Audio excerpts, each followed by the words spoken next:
According to the National Population and Housing Census of 2024, Uganda has a working age group of 25.4 million, representing 57.4% of the 45.9 million total population in the country.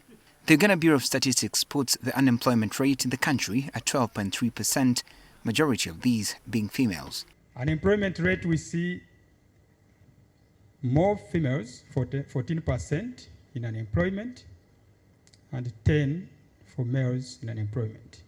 The gender pay gap remains one of the most persistent and widely discussed issues in today's workforce. Despite decades of progress toward gender equality, women on average continue to earn less than men for comparable work. We see that on a global scale, it's around 17%, meaning that globally, women are earning less than men by 17%. According to the first gender pay gap report released by the Economic Policy Research Center, the situation in Uganda is not different. It's steady.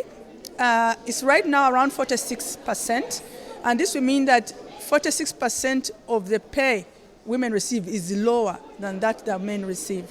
This is especially among workers in the age bracket of 31 to over 64 years and is mostly in northern Uganda. But how can education help to eliminate the gender pay gap? Even if you're educated, the gender pay gap also persists. But we do see that ideally the education that people receive tries to reduce the pay gap, but does not do away with the pay gap. This gap is influenced by a combination of structural barriers, social expectations, and workplace practices that collectively hinder women's economic advancement. The sector where you work, but we see the unexplained component that's driving the pay gap more. These are things like patriarchy, and some people might ask what's patriarchy, whereby we have a society that's highly male-dominated.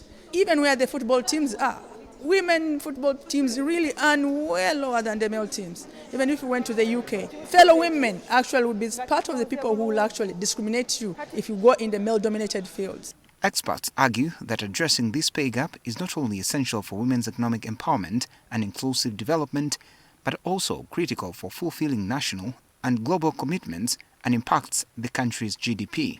Those are the main issues that should touch the core of Africans.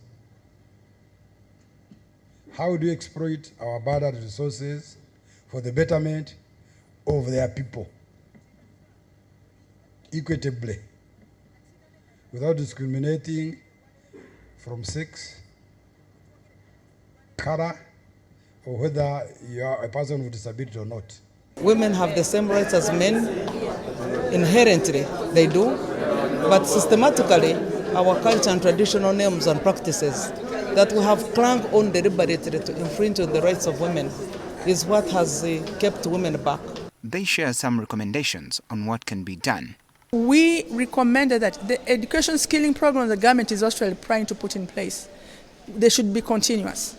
This should not stop. And also particularly targeting even the girl child even more. The infrastructure that government is trying to continuously, even private sector, the infrastructure and markets that support the informal women, that support the informal sector in terms of ensuring the care activities are taken care of, will foster more women in work and stay longer to be competitive in these places where the wages are actually really unequal. The Minister of Gender and Culture Affairs, Peace Mutuzo, maintains that women must believe in themselves and be ready to push on and compete.